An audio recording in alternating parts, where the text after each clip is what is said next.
ready.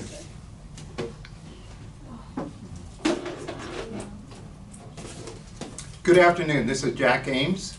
I'm at St. James Catholic Church in Charlestown, West Virginia, which probably is the most beautiful church in all of West Virginia. If you ever get out here, be sure to visit it. This is the orientation for our 25th Maryland Face the Truth Tour. We've done it 25 years. We're glad that you could join us. We have a great speaker, and we'll have great speakers the rest of the week too. I'll tell you about our speaker today in a moment, but tomorrow we're having Dr. John Bruchowski, former abortionist. He'll be speaking, and then on Tuesday we're having Angela Clark, the head of probably the best pregnancy center, that's what she called it, Best Choice Pregnancy Center, which is down in Northern Virginia. She's doing fabulous things. And then on Thursday we're having Father Dennis Wild, who's going to, a fellow Augustinian. He's going to tell us about his fellow Augustinian, Pope Leo XIV. And then on Thursday we're having Lauren Handy, one of the Garland Nine, who was incarcerated by so-called President Biden for 2 years. She's going to tell her story about that and why she was incarcerated. And then on Friday we're going to have Heather Keene, who's coming all the way from Boston, to talk about Baby Watch.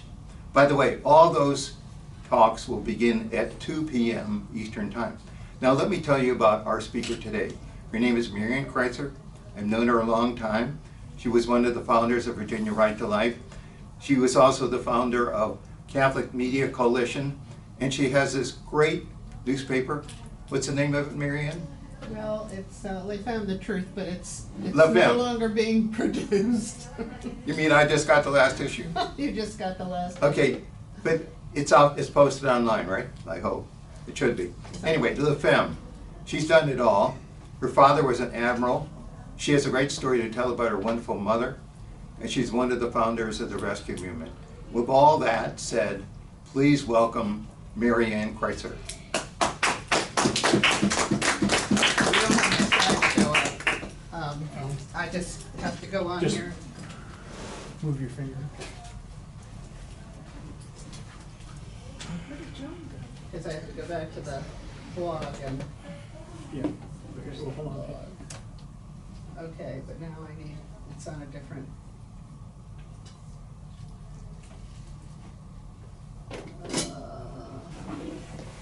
I need to get off YouTube and go back to the.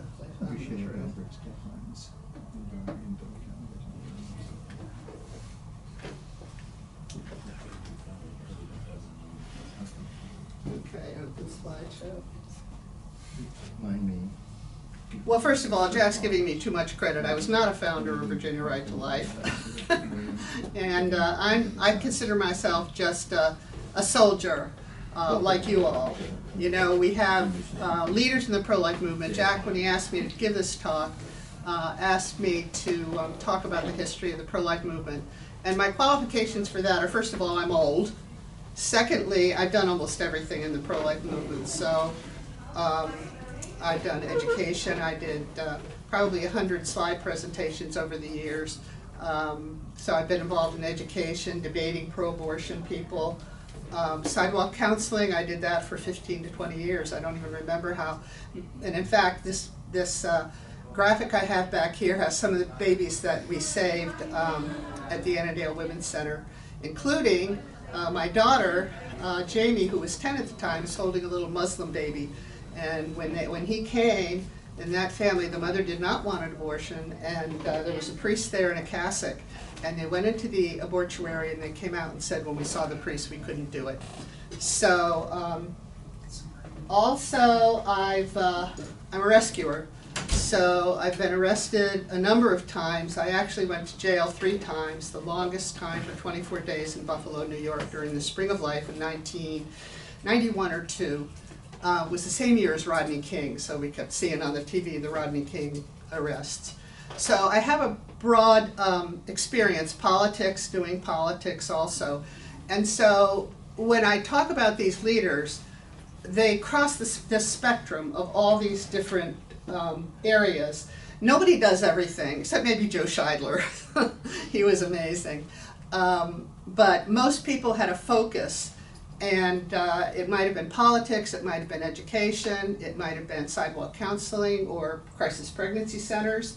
And I'm only talking about a handful of these leaders because there are so many.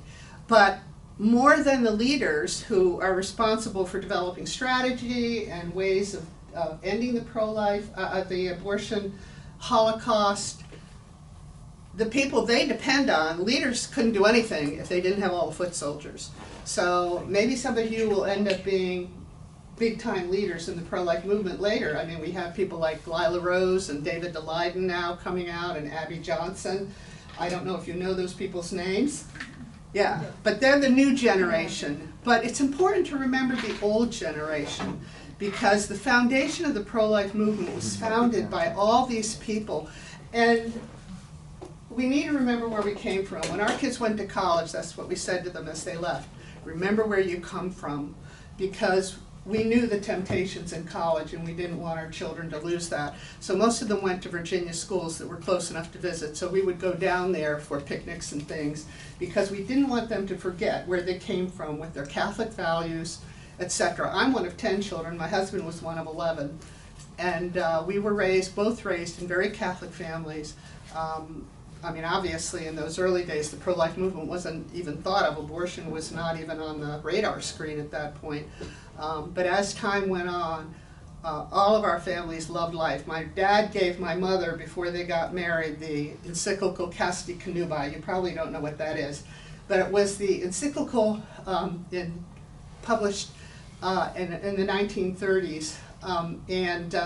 It preceded Humanae Vitae, so it was opposed to contraception, and it was already being taught. And my dad gave it to my mother and said, "If you don't believe in this, I can't marry you."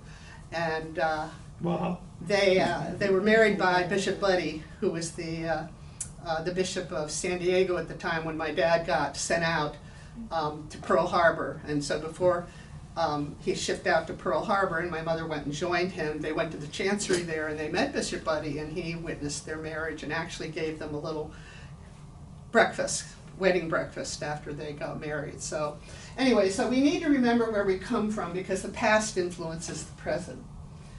And let's see, how do I go to the next slide? Let's see if that worked. Nope. No, you should just. Should be an arrow.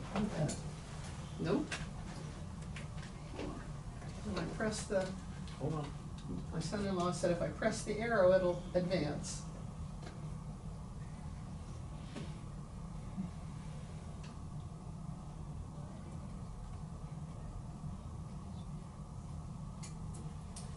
Oh, nothing is ever as easy as you hope it will be. All you do is just tap on the screen. Oh, tap on the screen, okay. Emphasizing how important it is to remember the past.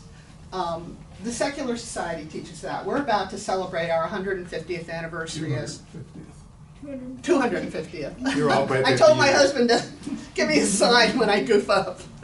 But anyway, the 250th anniversary of the founding of our country.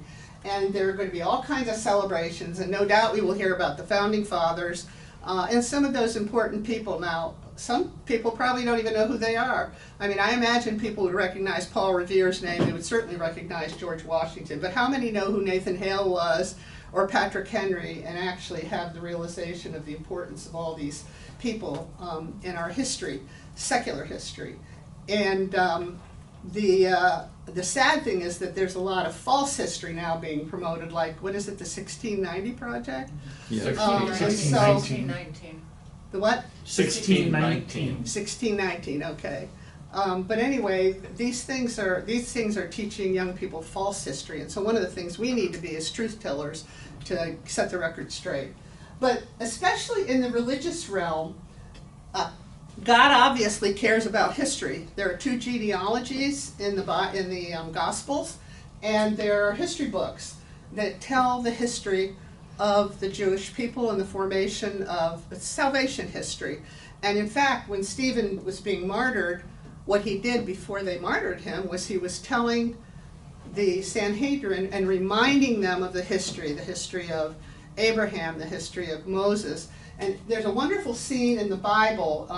George C. Scott played Abraham, and he's telling Isaac about the family, and he has a big pole that has all of the family history going back. It's a very impressive scene in the movie, and it's just a big emphasis. All of you need to remember where you come from. And unfortunately, after a few generations, most people forget. I mean, I have a picture of my parents on their 25th wedding anniversary. As a matter of fact, I'll show that. And it's fading. And so, well, that didn't work. Tap the mouse pad. I tapped the wrong thing. Okay, this happens to be my brother's birthday, June 22nd. This is my brother John, my younger brother. He died in 2018, but I wanted to talk about him today because it's his birthday and because he was involved in one of the rescues that I was involved in and my mom was involved in. This is my mom, Margaret, and Jack knew my mother. She was very active in the pro-life movement.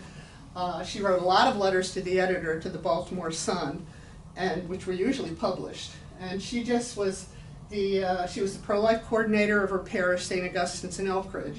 Very active lady and really wonderful. And she went to jail with me in Buffalo when we were at the Spring of Life. But John, I want to bring him up. He was a police officer for over 25 years in Baltimore County, and we did a rescue. This was years ago because we still lived in Alexandria, so it was probably 35 years ago. And I was a spokesman for that rescue, and John was sent as a police officer, crowd control, and he was not happy about having to go out and defend an abortuary. And the feminists kind of surrounded him. I mean, this was the high days of feminism. And they kind of surrounded a very handsome man, a lot younger than he is there. And they kind of were trying to coddle him and get his opinion about what they were doing, and hopefully he favored what they were doing. And he said he was getting more and more annoyed. And then my mom came walking along, he said, and obviously with the pro-life group, "Hi, Mom!" And the feminists all melted away. So that was great. At that rescue also, I had a terrible experience because I was surrounded by the pro-abortion people in my face. I mean, I think that they got this close. I was holding a little model of the 12-week baby. I said nothing to them, and they screamed at me for about 4 or 5 minutes until I was shaking like this. And one of the people with the pro-abortion group came up to me, a woman after they walked away from me, and she said, "I'm so sorry," she said, I do not agree with what they just did to you. And I said, "Well, get used to it. This is what they do." And I wish I had said to her, "This is nothing compared to what they want to do to the babies." But I didn't think of it at the time, so you do the best you can at the moment. But anyway, I love my brother John. He was a hero. He was just a really wonderful police officer and very good man. And my mom, I miss her a lot too, and my dad. But he died 67. She died when she was 83. Okay, so let's talk a little bit about our pro-life family tree. And these are talking about the leaders. But I want to emphasize again that the leaders are only a part of the story, and they're not even the most important part of the story. You know, think about the first person I'm going to talk about is Nellie Gray. Nellie's amazing. I consider her the godmother of the pro-life movement. Nellie was an Army officer during World War II. And when the war was over, she came back to Washington, D.C., and she worked as a lawyer for the federal government. When Roe versus Wade took place, and I don't know how much you know about Roe v. Wade. A lot of people say, oh, well, it just allowed abortion, you know, in the first trimester.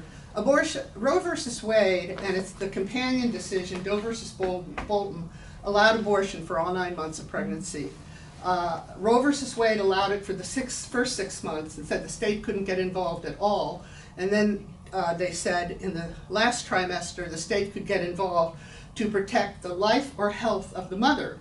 But in Doe versus Bolton, they defined health to include the woman's physical health, the woman's mental health, her age, her family situation.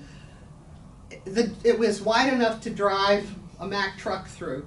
So basically what Roe v. Wade and Doe v. Bolton did, 6 men on the Supreme Court, was to allow abortion in the first 6 months for no reason, and in the last 3 months for any reason. And now, of course, what we have are states trying to introduce legislation to legalize infanticide, which is no surprise. Anyway, Nellie quit her job at the federal government. She never took a penny for founding the March for Life, but she was one of the ones who said, we can't forget. We can't forget. We have to remember. This is too important not to remember. And that came across to me because in a debate I had a pro-abortion person say to me that now that we have Roe v. Wade, this is all going to go away. You know, they did not believe that anybody would continue to fight because it was the law of the land. Obviously, she was wrong. So Nellie, I think she did 40 marches for life before she died. She did it out of her house. I think turned her I think she had a townhouse in D.C. and she never took a penny for anything she did. And she was responsible for helping a lot of people become politically active and to get experience with how to lobby. And then every year at the March for Life, because they organized groups throughout the country, but every year they had the March for Life and then the Rose Dinner where they would have a speaker. And I had the blessing of knowing Nellie and working on a few things with her, but she was a real hero, and we can't forget her. The March for Life, her position was no compromise, absolutely no compromise. And I think she set the tone for how we should be, that we need to defend all the babies. And now we have the issue with in vitro fertilization, and that's going to be responsible for killing more babies than even the clinic abortions. And so, and the challenge with that is that you have all these pictures of beautiful babies born through IVF, and so if you criticize it, you seem to be attacking the lives of those babies. But the reality is that the number of babies born is dwarfed by the numbers who are frozen in the, what I call the freezer orphanages, and who will end up probably being destroyed. Okay. Father Paul Marks is another hero. I love Father Paul Marks. I first met him through, he was at Collegeville, Minnesota at St. John's University. And before Roe versus Wade, he was doing programs called Marriage and Family Life Workshops. He was one of the few clerics who was vigorously fighting contraception. Anybody who lived during that time following Humanae Vitae must be aware that the document came out, it was very clear, and what happened? Total silence and dissent. And the dissent was often led by Catholic priests. There was a full-page ad in the New York Times signed by many Catholic priests and laity opposing Humanae Vitae. We were involved in Christian Family Movement at the time, and the founders of Christian Family Movement, whose names escape me at the time, Patty Crowley, Patty and I forget his first name, the Crowleys, and they were on the Birth Control Commission that recommended before Humanae Vitae that contraception be approved. And Father Marks was a real hero in fighting that, and he brought in a lot of the people who were, the doctors who were doing research on natural family planning, and they were promoting moral ways to space your family. But again, after Roe versus Wade, he left Collegeville and he began Human Life International, which is an international group. And they have, if you look at their website, and Father Shannon Bouquet is now the head of Human Life International, but they do a tremendous amount of work educating bishops and seminarians in the third world. So they often will send groups down to Peru or South America, and they're very involved in the whole range of pro-life work and trying to get the clergy more involved. And that's really important because some of our worst enemies in the pro-life movement have been clergy. I hate to say that, but it's the truth. And if I have time, I'll mention just one villain in a Roman collar who I think very much was involved in crushing the Human Life Amendment, which was one of the first issues that the laity were pushing back in the 1970s was a human life amendment that recognized everyone from conception to natural death as a person. These are the Wilkies. They're probably majorly responsible for me getting involved in the pro-life movement. This is their book, and this, I would say, was the Bible, the early Bible of the pro-life movement.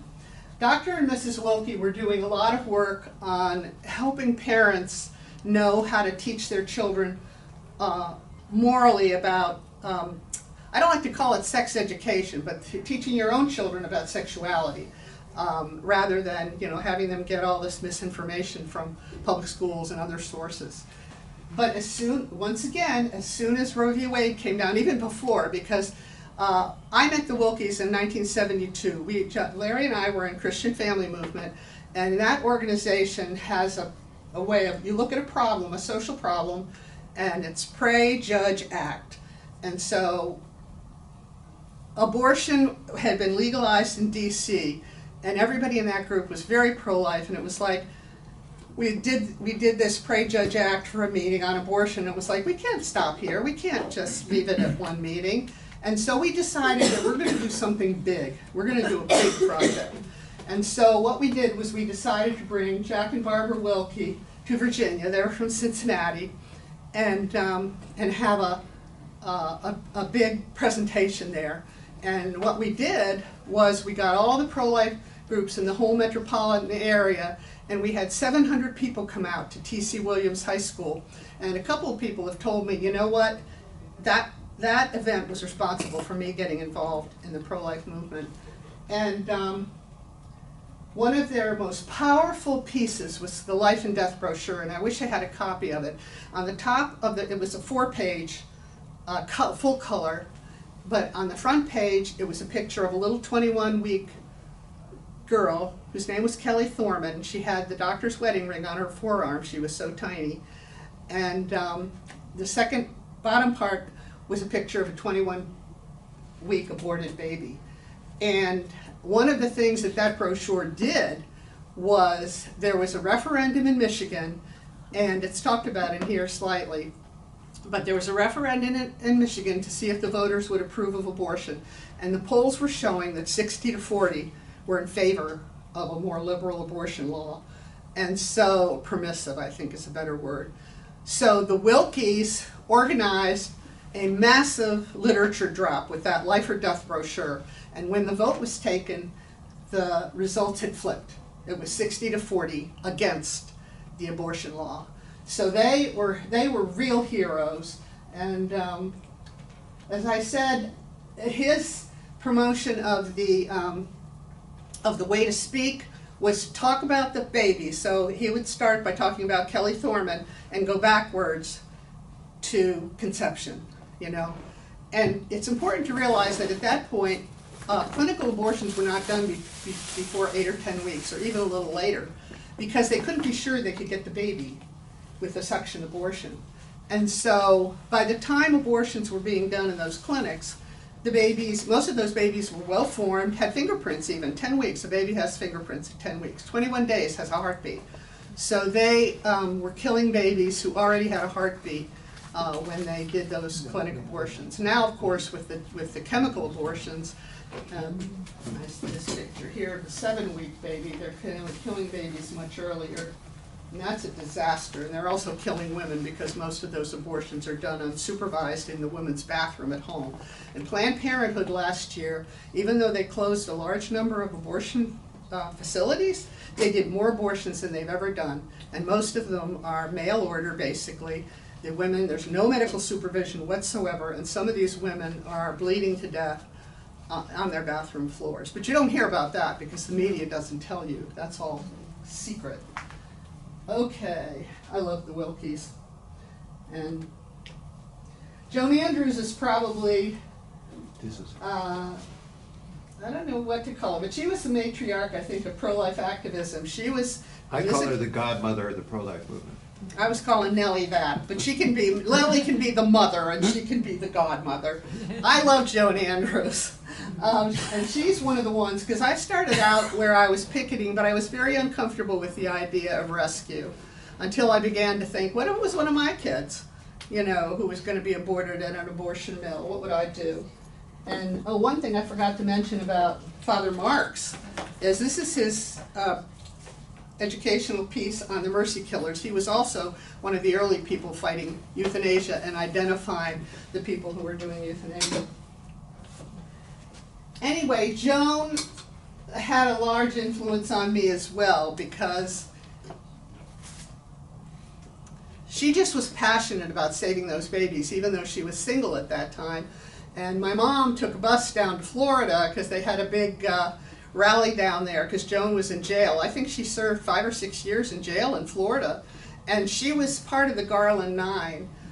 So Joan is still very active in fighting for the baby. She is a very holy woman. I have to say that when she was in jail, she asked people not to write letters to her. She was going to treat her time in jail as like being in a monastery.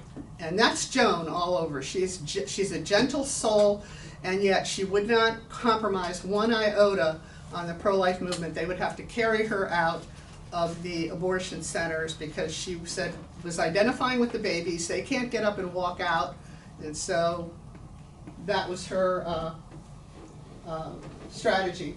And I'm going to talk a little bit about my experience, just a couple stories.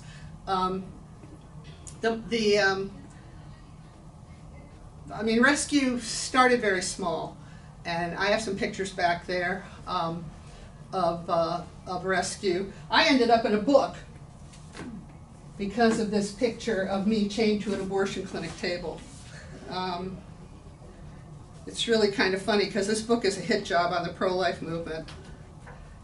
But they did, you probably can't see that very well, but there's a picture of me chained to an abortion clinic table. And I'll talk a little bit more about that particular abortionist a little later. But when the Springtime for Life in Buffalo, we were invited to Buffalo by the mayor. He wanted the pro-lifers to come. Not everybody there wanted the pro-lifers to come. So when they arrested us, and there were about 160 women, I'm not sure, probably a comparable number of men, and they wouldn't release us. So we were arrested for trespassing, and then they held us in jail for 24 days. And Larry kept, when are you going to come home? When are you going to come home? And I said, well, my mom was in jail too, and we had 2 kids who had come with us, 2 teenagers, my daughter and her cousin. And we're in jail, and I keep saying, well, they can't keep us. This is costing them a fortune. They're going to let us go tomorrow. But none of the out-of-towners could get bail from the local bail bondsman. And so to get bail, it would have cost a lot of money to get it from down in Virginia. And I kept saying, they got to let us go. They got to let us go. Well, they didn't let us go. I got into it with one of the guards because I put up a sign that said, "Welcome to Stalag 13." And she was furious. I requested this duty so that I could make sure you all were treated well. And I said, we're political prisoners. I'm sorry. How many people get arrested for trespassing and end up in jail held indefinitely? And I also met, I remember the first night we were there, which was absolutely horrible because there were so many of us that they had us in a corridor. And it was like a 3-story corridor, and so there were jail cells above us. And all night long, the prisoners up there were taking their metal cups and running them across the bars, making this horrible, horrible clanging noise. And so that went on all night, and I just kept repeating the St. Michael the Archangel prayer because it was so distressing. But I talked to another guard there, and he told me that normally they had 2 or 3 violent episodes a week. And while we were in jail, they didn't have one, not one. So all of the prayers, we weren't witnessing to the other inmates because we had no contact with them. But that rescue, and who knows how many babies were saved by that, because statistics show that if a woman can't get an abortion the first time she tries, 25% won't go back. And so anytime you would do a sit-in and people would leave, not everyone is going to come back and have an abortion. And one of the early things in the 70s was several mothers' abortions, where women went into the abortuaries with their babies attached to them. So there was one in Maryland, the first one was in Maryland, and the Maryland people wanted to have one in Virginia at the Northern Virginia Women's Medical Center. And so a bunch of us with our babies, with them strapped to in a child carrier, went in, and that was one of the few abortion rescues where we were not arrested. The police were very reluctant to arrest us. And so they came up with an agreement where we were able to stay in the hallway outside the abortion business. And so we had a chance to talk to the women as they came back. Some of them did come back. But only God knows how many babies are saved, and only God will know how many babies you save this week by your witness. I remember talking to somebody who said she was looking for a sign not to have an abortion. You can be that sign. I think for her it was somebody giving out information as a sidewalk counselor. But there are women who really are asking for a sign, and you can be that this week. Joe Scheidler, I know Jack says Joe is one of his best friends. He's another one who was absolutely amazing, the godfather of pro-life activism. If anyone was doing everything, it was Joe. I mean, when he started, and he's another one who had a very lucrative job in the secular world, and after Roe versus Wade, he quit. And he started Pro-Life Action Leave, which is still going strong today. And Joe is one of the most spiritual persons I've ever met. His son was not going to church, Eric, who's now running Pro-Life Action League. For I think it was 7 years, he went to Mass twice on Sunday, once for himself and once for his son. And the last time I saw him was a few years ago, and he had, as a sacrifice, was not crossing his legs. So whenever he sat down, he kept his feet on the floor and would not cross his legs because he was making that a sacrifice. No doubt for the babies, among other things. But just a real hero. And he also has a book. This is what I mean about the leaders and their strategies. 99 Ways to Stop Abortion. And so Joe was giving the pro-life community the strategy, and they continue to do that today. The gal who runs their sidewalk counseling program, I'm Joan Appleton, I think her name is. No, it was Debbie something. Anyway, I met her sidewalk counseling in Falls Church, and she was incredible. She was an incredible sidewalk counselor, but she ended up going to Chicago, moving to Chicago, and working with Joe, and I think she still works there after all these years. But anyway, that is a wonderful book. I can't say enough about Joe Scheidler. Oh, there's one story that Jack will remember. Joe wanted to do an ad in USA Today, and it was a baby's arm ripped off. You know, you could see where the baby's arm had been ripped off the baby's body. And the ad would have said, if you're against abortion, raise your hand, which was, I thought, brilliant. But, of course, like the media does, they were willing to run the ad as long as they could cut off the picture so it looked like just nothing, just a baby's arm up in the air. And so we ended up meeting with, I don't remember, Jack, if we met with the head of USA Today. It was the or publisher. One of the publisher? Right. Okay. They asked me to go because they didn't want it to be all men.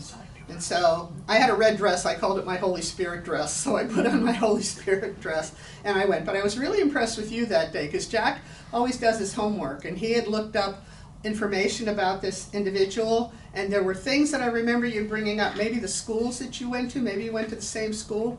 I don't remember, but you knew things about him, and you used that as He had Pennsylvania roots like myself. Okay, but you used that as a way of, just opening the door and having a pleasant discussion, and Joe was like that too, So Jack, I've always said, I think he could sell ice to Eskimos for their igloos, but The other thing about that, Mary Ann, that was unique, earlier that morning, his secretary called to cancel, and I thought, oh, that's a shame. He was, he had a meeting. So I called back, and I said, any possibility we could meet with his assistant? And she said, well, as a matter of fact, his appointment has been canceled, so you can come. Well, that's providence. See, God's providence is very, I could tell you a number of stories about God's providence. I ended up in Buffalo. We had a foster child at the time, and I said, I can't go, Lord, I can't go to Buffalo. I'm this child's security blanket. And at that time, the average time of a child from D.C. being in foster care was 5 years. We'd had him for like 4 months. They called the next day and said, Herbie's being reunited with his family. So it was like, okay, Lord, I guess you want me to go to Buffalo. So I did. Now here's another side of the pro-life movement where people were working, the politics. And these are 3 heroes from politics. Henry Hyde, he was responsible for the Mexico City policy to prevent federal funds from being used to support abortion in other countries. And of course we all know how horrible USAID has been in promoting abortion and contraception in other countries. But Henry Hyde was a hero, and that was one of his big things, but he was always there supporting and introducing pro-life legislation. Bob Dornan was a congressman from California called B-Bomber Bob. I mean, he brings a smile to my face because he was so assertive, and he was not afraid of anything. Well, I hate to tell you, but he was defeated by a very pro-abortion woman, Loretta Sanchez, in his last, which was a number of years ago, with the help of the Catholic Campaign for Human Development. And he lost by a very few thousands of votes. So the U.S. bishops helped replace an incredibly strong pro-life congressman with an incredibly fanatical pro-abortion woman. And this last is a personal friend, Bob Marshall. I've known Bob Marshall since before he was married, long before he became a congressman. And this book he wrote, I'm not sure he was married yet when he wrote this. He was working for the Diocese of Arlington in the pro-life office. And this is a book against Planned Parenthood. So Bob has always worked hard against Planned Parenthood. And when he was in the Virginia General Assembly, he was called the conscience of the Assembly. And he was an incredibly strong advocate for the unborn babies. And today, I'm not exactly sure what Bob's doing today, but he should still be in Congress. He was replaced by a transgender person who I think is a phony and was just looking for notoriety and able to get into the, who had a rock band, but the political ads for that person were putting on makeup. I mean, I couldn't believe people voted for that, but unfortunately a lot of people are stupid. But anyway, Bob is still fighting for life. He's wonderful. He's also written 3 books about the pro-life movement. I'm sorry? He's also written 3 books, one of which was about Margaret Sanger. Yeah, he's wonderful. Well, this is the GAP project. And the Center for Bioethical Reform, run by Greg Cunningham, began this. And the Genocide Awareness Project, they do much like what you're doing. They go to college campuses and they put these huge display of signs of different kinds of genocide. So they'll have pictures from the Holocaust, you know, other types of situations. And they try to dialogue with the students. And they have some interesting stories to tell, because oftentimes the pro-abortion people come out en masse and they hold big sheets to try to block anybody from seeing it. And that reminds me of a situation that I had once at one of the rescues, because we were rescuing, this was one of the big rescues after Operation Rescue started. And we were at Planned Parenthood in DC, and everybody was facing, when we got there, the pro-abortion people were there already, so they were already surrounding the abortion business, which was interesting because it was like they're helping us block the building. But when we lined up, everybody faced, you know, back to their front. And I said, I'm going to turn around. I want to face them.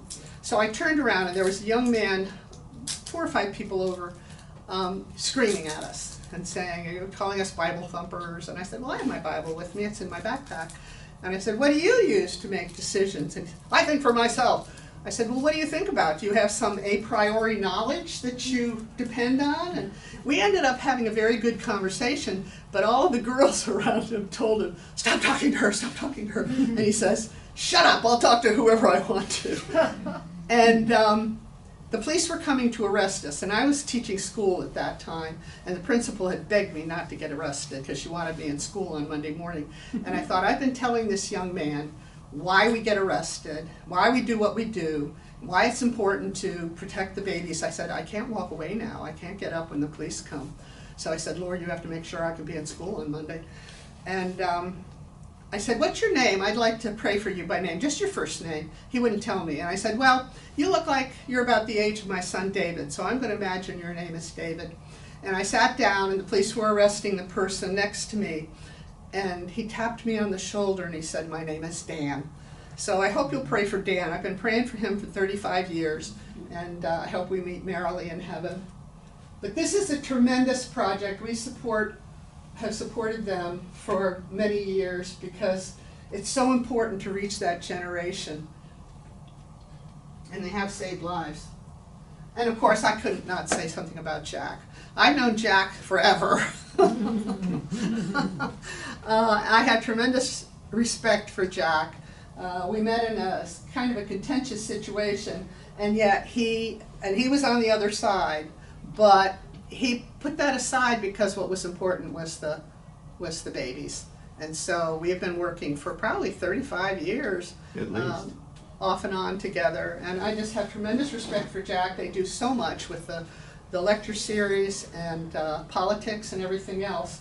And Olga I knew also. Olga and I, since she was in Maryland and I was in Virginia, we didn't have a whole lot of contact, but there was a situation with a girl in Virginia, and she asked me to help with that situation to save that baby. That girl wanted an abortion. She was determined. And actually, this sounds really weird, but she had an appointment to have an ultrasound with an abortionist. And Olga said, please take her to that. And so, I don't know. But anyway, I did. And I don't know if the abortionist was concerned because he saw that there were pro-life people who were involved with her, or that he was really telling her the truth. But he told her that she was too far along and he couldn't do the abortion.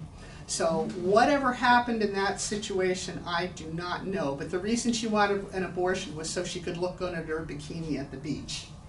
So I mean, we're dealing with a lot of really shallow and selfish people. I'm just going to go through this. There are so many people in the pro-life movement who were leaders, and I couldn't even begin to tell you. I didn't have Vicki Thorne on here, but was very active in abortion healing for women. But Judy Brown with the American Life League and with her wonderful magazine, Celebrate Life. Stephen Mosher was fighting the forced abortion and the one-child policy in China. Bernard Nathanson, one of the things Joe did was he always had a thing every year for abortionists who had converted and left the, I think it was Meet the Abortion Providers. Yes. And so Bernard Nathanson was actually very involved in getting abortion legalized. He and Lawrence Slater, he was a doctor, Lawrence Slater was a lawyer, and the two of them worked to make it a Catholic issue. They said, that's it, make it a Catholic issue. Only Catholics care about this. So they attacked the Catholic Church, and they lied about the statistics. So they were saying millions of women were dying for legal abortion. If you look at the statistics, there were never more than a couple of hundred women who died from legal abortion. And even that was not accurate. I met a gal whose husband was a detective, and he said he knew of several abortions that were abortion deaths of women that were legal abortions that were described as medical misadventure. So you have this whole lying situation going on from the media, from the abortion culture, from the feminists, and the coat hanger thing. Most of the illegal abortionists were doctors. Most of them, and I'm going to talk about one just briefly, but all he did was hang his shingle out front after abortion was legalized in D.C. Either Norman Westland, either Baby Doe, that group would not cooperate, so they would make you carry them away. Wonderful, wonderful priest. The last thing he did, I think, was he was demonstrating against Obama's award at Notre Dame. Very holy priest. Randall Terry and Troy Newman with Operation Rescue, the big ones when we were going into the abortion mills in the 70s, the early and mid 70s. There were a handful of us, 12 of us maybe, and we would block the doors. So the downside of Operation Rescue is that probably was responsible for the Freedom of Access to Clinic Entrances Act, which kind of squashed the rescue movement because the stakes were raised so high. I mean, I certainly as a mother could not risk being in jail for years. So Dr. Bill Hogan, he's another one, I think he's on here as one of the speakers.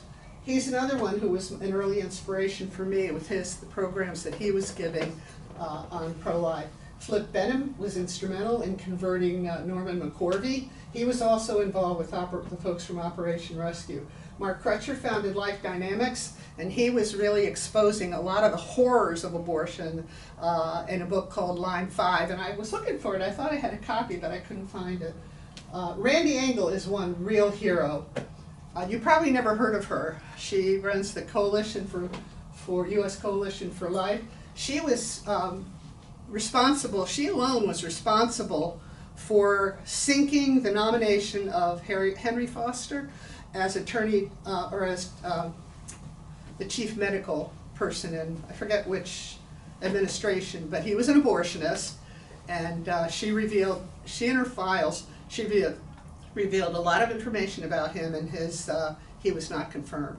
And she was fighting very much against the March of Dimes and their policy of walking people to the, claiming that they were pro-life, but walking people to the abortion clinic door and then saying, make your choice. So I got threatened by the March of Dimes with a lawsuit because I told a group of ladies who I was speaking to about their involvement in promoting abortion, and she called to cancel her plan to be a walker for March of Dimes in her neighborhood, and he asked to speak to me. He threatened me with a lawsuit. I said, all I'm doing is telling the truth, go ahead. So they sent me a threatening letter, and nothing ever came of it because we were telling the truth. Now there are all these other groups that have cropped up over the years, 40 Days for Life, Life Change, Catholic Vote, and you can see how it crosses the spectrum of everything in the pro-life movement. But nobody can do everything, but everybody can do something. This is me. And that picture showed up off and on for about 10 years in that picture or similar pictures, because the photographer who took that, who went in with us, took a number of photos, but National Catholic Reporter published it. Does this do any good? And a number of other, I think Celebrate Life did a 10-year look back, and that picture ended up in the collage of pictures. But Mylan Vuich was very important because, on the other side, because he was the abortionist in Washington, D.C., who basically became the reason for the change in the law, that fight. And he was doing abortions in his basement, and as soon as the law was changed, he just put a shingle out on the front door. He used to quip that he'd kill black babies for free. Of course he wouldn't, but we had a wonderful experience at this particular rescue, because this little girl, Tian, her mother's name was Linda, and she was there that day to have an abortion. And she asked them about the baby, and they said, oh, it's just a blob. She said she knew that wasn't true. She went out of the abortuary crying, and my friend Bridget was out there and talked to her, and she ended up apping her little girl. And if anybody needs proof that God is very involved in this little girl was born on the 5th anniversary of Roe v. Wade. So Bridget became her godmother, and this is our son Neil. He's now 50 years old, but I babysat for Tian one day and got that lovely picture of him with that little precious child. I wish I knew what happened to Linda and Tian, but someday we'll find out, because we'll stand before God and we'll know all that. And this, I'm almost done. Keep talking. This is so fantastic. A number of years ago, I was at Adoration, and I was looking at the monstrance and at the host in the monstrance. And I'm sure you've noticed that most of those large hosts have a cross on it. It makes them easy to break. And I looked at that and I thought, that's Jesus. That's Jesus at the second cell division. And you think about God choosing to send his son, not as an adult, not as a teenager, but as a tiny, invisible, fertilized ovum in the womb of Mary. And if anything points out how precious that baby is, it's that. And those of us who are involved in the pro-life movement, we are close to the heart of God because of that. I mean, he says, whoever defends the least of my little ones, they do it to me. And so whoever kills the least of those little ones, they do it to him as well. But we always have to remember that God loves everybody. He loves us, who are foot soldiers in the pro-life movement. He loves the leaders who are leading. And he loves the people who are making the bad mistakes, who are making bad choices. And sidewalk counseling, I saw many women practically dragged into the abortion center by their boyfriends. And I remember giving literature to one young woman. He snatched it out of her hands and said, she's made her decision. And I said, no, she's made your decision. And so there were many, many men. But then there are the fathers who tried to save their babies and haven't been able to. So we always have to have compassion for the sinner. One of my favorite saints is Jacinta of Fatima, and she would always, that little mystic, what a wonderful little child, to think of a 7-year-old having that kind of spiritual maturity and saying, we have to save poor sinners, we have to save poor sinners, after they saw the vision of hell. And so that's what we need to do. We need to always remember that those are the poor sinners, and we need to try to save them. They're in jeopardy, they're in serious jeopardy. And so that's our job. Now somebody said to me one time, this really frosted me, because I was at the abortion center every week, sidewalk counseling, and this gal who would come just a few times comes up to me and she said, well, you shouldn't leave until all the women come out after the abortions. I said, I would be there at because most of the women got there by about 9 o'clock. The abortion center, I think, opened around 9. So we would be there around 8:30, and we would stay until everybody was inside, and we would stay longer than that. We'd have a rosary group praying, and I was usually on the bullhorn if the men came out to smoke. A lot of people go to abortion, they'll smoke. Anyway, they would come out, and I would be on the bullhorn urging them to come and talk to us. And I just thought, really, I have a family too. And so I don't remember if I said this to her or not, but I've certainly thought about it after I left. I will never do nothing because I can't do everything. And that's what we have to remember, that no matter how small or how we perceive what we're doing as small, it's huge in the eyes of God when we're trying to defend the innocent. And this is Henry Hyde again. I love that man. And this is one of my favorite quotes from anybody in the pro-life movement. When the time comes, as it surely will, when we face that awesome moment, the final judgment, I've often thought, as Fulton Sheen wrote, that it is a terrible moment of loneliness. You have no advocates, you are there alone, standing before God, and a terror will rip your soul like nothing you can imagine. But I really think that those in the pro-life movement will not be alone. I think there will be a chorus of voices that have never been heard in this world, but are heard beautifully and clearly in the next world, and they will plead for everyone who has been in this movement. They will say to God, spare him, because he loved us. I love that. I'm just going to, that's really the end of my slide presentation, but I want to say one more thing, because I brought up the problem with bishops. We could have ended abortion. I truly believe we could have ended abortion in the early days. And there was one evil priest, Monsignor, who later became a bishop, and his name was Father James McHugh. And he was put in charge of the, and this is another thing that Randy Engel revealed, because her book, I have her book, but it was so, I had to put holes in it because it was falling apart. The McHugh Chronicles. Monsignor, later Bishop McHugh, was the head of the pro-life office in the USCCB. He was pro-contraception, he was in favor of abortion, he was in favor of sex education, and he totally undermined the pro-life movement. So the people like Michael Schwartz and Larry Kahn, I don't remember them, but they were trying to work to get the human life amendment introduced in Congress. And McHugh did everything he could to prevent the pro-life movement from being effective.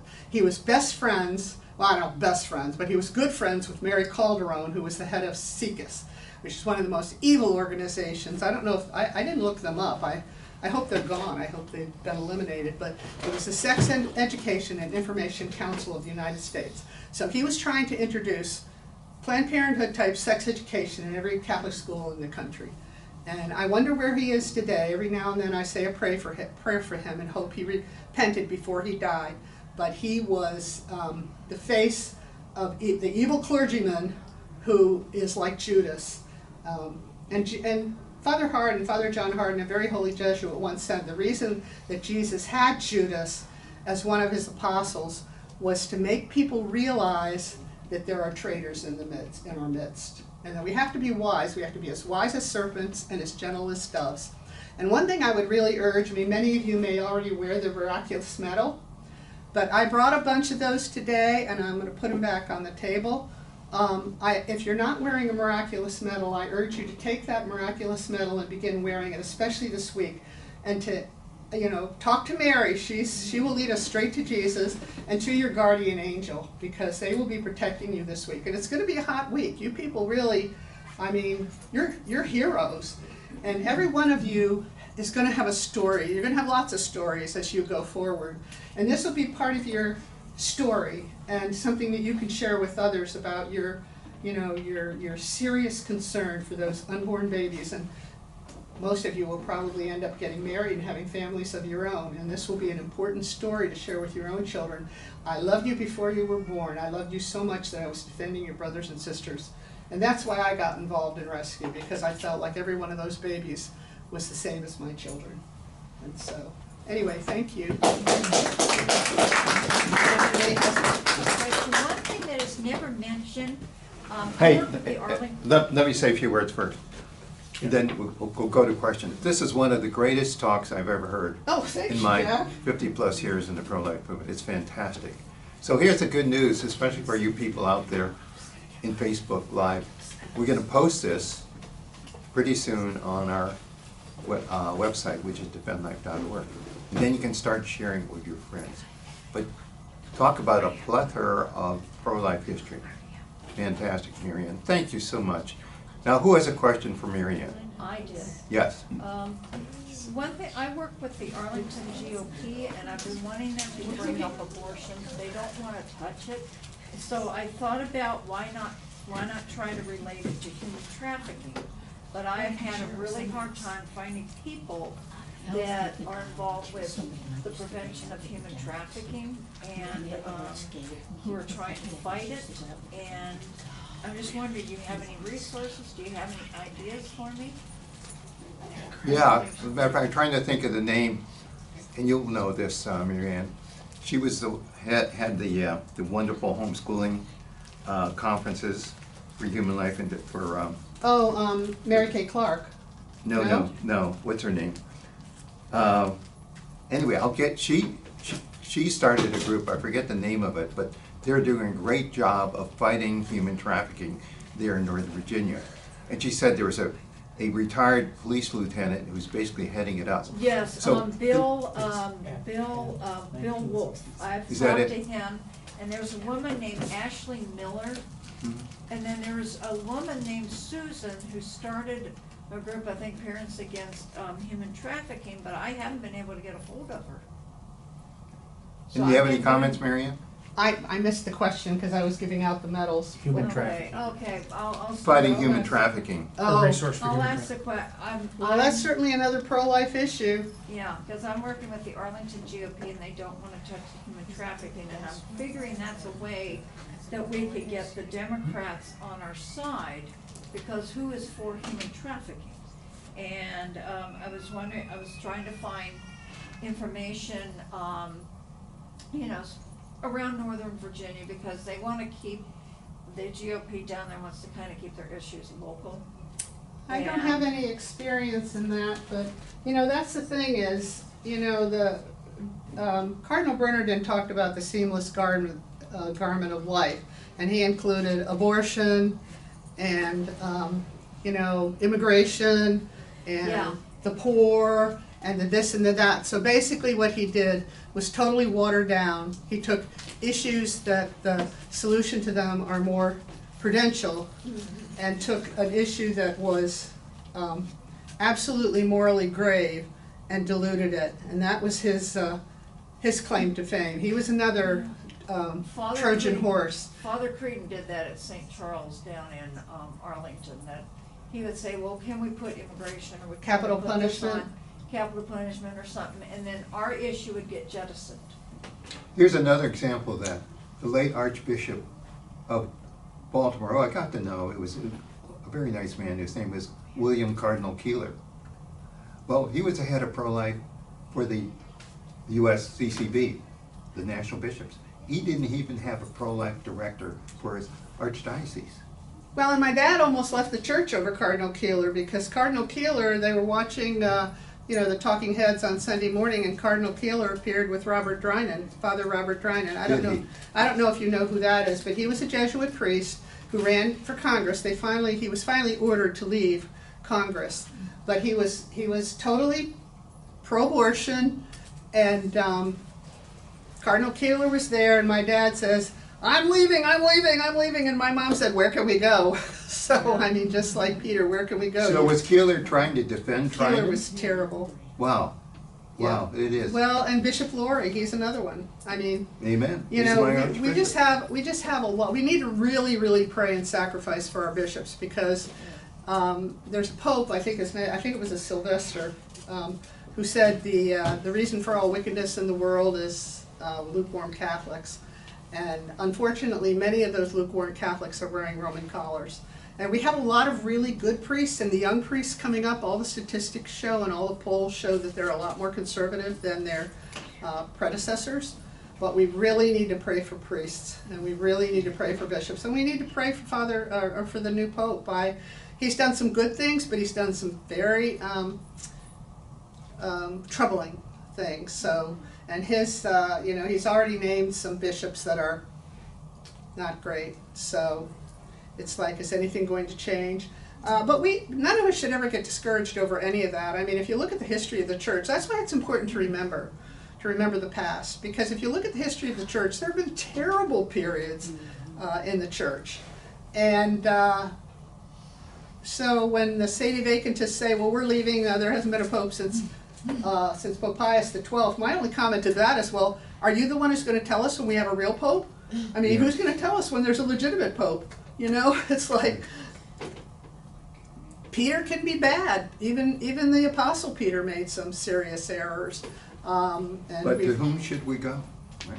But we continue, and we don't lose, and we keep the faith of the fathers. So that's another reason why it's important to remember the tradition of the Catholic Church. And when you see somebody who's stressing things that you know are gravely morally evil, like giving communion to people divorced and remarried without annulment, then you know that that's not coming from the Holy Spirit. I mean, we don't make the laws, we don't make the commandments, God does. And to just say, well, we'll throw this one out, we'll throw that one out, we have to be progressive. That's when you have to say, well, I'm not listening to that. I have another question for you. You know, this epitomizes thinking big, and that's what we need to do in the pro-life movement. So Mary Ann was able to get Dr. Jack Wilkie to come and speak at T.C. Williams High School there in Northern Virginia, and there were 700 people there. Now that's a great example of thinking big. Today, can you imagine renting a high school in Baltimore County, Maryland, or Baltimore City, Maryland, for anything, even if you're paying them big bucks and getting a pro-life speaker? But she thought big, and we have to think big. And remember the great Fulton Sheen. What did he say? Who's going to save the church? Not the bishops, not the priests, but we, the laity. So we are the laity here. But we have to think big, outside of the box. Nellie Gray was a great example of that, Joe Schuyler. And we have to be fearless. What was John Paul's motto? Be not afraid. God is always with us. God will not abandon us. Who else has a question for Mary Ann? And you'll make mistakes. I mean, I remember we were Larry was working for the Marine Corps, and we went to a talk. I don't remember what the event was, but anyway, one of the officers got up who I had met, and I liked him a lot. He was very nice, but he just started using Jesus' name in vain. And my guardian angel told me, make the sign of the cross, make the sign of the cross. And I was too worried about human respect to do it. He was looking right at me. If I had made the sign of the cross, I'm convinced that he would have stopped doing that. And I was too big of a coward to do it in that group. And so we're going to make mistakes, and God will forgive us for that. I've made plenty of them. Just ask my kids. But we just keep persevering. We go to confession. We get up, and we keep defending the innocent. And I especially love to see men doing that, because that's what manhood is about. I mean, that's what fatherhood is about. It's about protecting your wife and protecting your children. That's what St. Joseph did. And so to see you men involved in this, I just salute you and say, go for it. You will be great fathers one day, maybe with a Roman collar. And do any of our West Coast attendees have any questions for Mary Ann? You guys are coming from California? Yeah. Yeah. Good for you. Do you have any questions for Mary Ann? We didn't know a lot of this stuff. I feel like questions, we would have to like know more to ask more questions. And that's Well, you the whole can't- purpose of this talk. Yeah, and you can't go wrong by getting some of these books are out of print, but a lot of things are on the internet where you can actually, you can actually get a lot of information, and sometimes the books, these old books, are even available in PDFs on the internet. So, I mean, finding out more about these early pro-life heroes will give you an idea of determination, of creativity and imaginative approaches. And also, who knows, maybe at some point you all will be the new leaders. David Delight, some of the new people who have come in, I used to worry. I said, what's going to happen when Joe dies and Nellie dies and Father Wesson dies and, all of these good priests who we have few as they are. Bishop Vaughn, he was another hero who rescued. What's going to happen when they're all gone? And then I started seeing the people coming up. David DeLayden with his activism against Planned Parenthood, Abby Johnson leaving the pro-abortion movement and beginning a program to try to bring abortion workers out of the business, James O'Keefe. There's just so many young people now who are Lila Rose would be another one. Lila Rose, exactly. Oh, and Stephanie Gray, I saw her picture here. Was So all these young people give me great hope for the future. And I did not mention Monica Miller, but the Red Rose Rescue, and that's not really from the early days. That's more recent. That's probably the last 15, 20 years. But that is wonderful because they avoided the FACE legislation because they don't block anything. They just would go into the abortion waiting rooms and they would give roses to the women and miraculous medals, and they would offer them help. And so I've only participated in one of those just because the Lord did not provide me the opportunity. But I was a rescue supporter, and we were talking to the police outside. And it's very interesting to talk to the police officers because a lot of them do not support the abortion movement, but neither do they want to risk their jobs by leaving. Right. And so Right. we just would keep talking to them and talk to the fathers who are in the parking lot. But the Red Rose rescues have And the been White phenomenal. Rose. Well, I think Lila's A.J. book Hurley, might be the too. best I'm book. sorry? I think. The White Rose Rescue with A.J. Hurley now, the men's group that's doing. Oh, I don't know that. But yeah, it's a new group that's come out in the last couple of years. Wonderful. And that's the men? Yeah, it's men, Rescuing? it's White Rose Rescue. So, I'll have to yeah. look that up because Joan, you have a question? That's great. Joan, you have a question? Also, for you Oh, I guys, just wanted if you to look say at that Priest for Life, they have a Mother large Teresa library of books, said- and they'll send them to you. Mother Teresa So look, so said- go to their site and get a hold of them. Yeah, I think that's a I good just would idea. like to say that Mother Teresa made the statement, if America stops abortion, Let me go the outside. world Okay, so will can we go follow. get the pizza? so we can across the road. And I'd also like to say, I wear And then this we'll go over shirt the dock. every day of my life. And you saw the New Jersey. And more men come up to me and say, I like your It's the one shirt. right next door. They say it with their whole heart. It's the closest. So we really have to help the women. I don't know the name of it though. We have to just help everybody. But I'm really happy to tell you that about the men, because. That makes sense to me because the men have been so maligned. They've been maligned by the feminists who said, you know, you need a man like a fish needs a bicycle. And they've been maligned by, you know, this whole metrosexual approach where, oh, the men are the toxic masculinity and all that. So it makes sense to me that they're starting to react against that and recognize that, you know, I mean, and the women are saying, where are all the good men? Well, you destroyed the good men by treating yourself like a lollipop and offering yourself so that they could be kept as little kids with their, you know, their all-day sucker. And so, I mean, we really do need to work on the men, but I love hearing about this. I'll have to look that up. Thank you. Maybe I'll blog about it. Yeah. So, thank you for listening to me, and I was glad to be here, and I really have high respect for all of you who are going to be out there in the heat. I don't imagine California is quite as humid as Virginia is, so this may be a rough week. Take an umbrella, lots of water.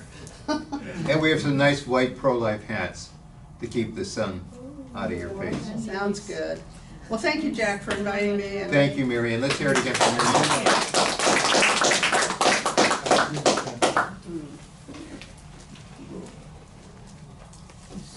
Hey, can you take a shot of her poster back there?